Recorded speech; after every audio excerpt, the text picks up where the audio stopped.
करता हूँ. So you cannot be restful and at peace if you want to be successful. And it's the truth, it's God's honest truth. आपको कोई और बात बता दे.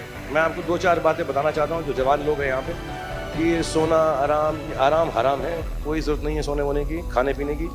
दूसरी बात, अगर आपको सैक्रिफाइस नहीं करना आता तो आप बिल्कुल कामयाब नहीं होंगे. जो आप इस वक्त हैं उसको त्याग कर जो आप बनना चाहते हैं वो ना कर सके. जैसे मैं बहुत लेजी हूँ. I like to play video games, be with my children. I don't like to work. I like to write poems. I want to read books. I want to relax. But I sleep only for 4-5 hours और मैं सुबह उठ के काम पे चले जाता हूँ. 6 पैक बनाना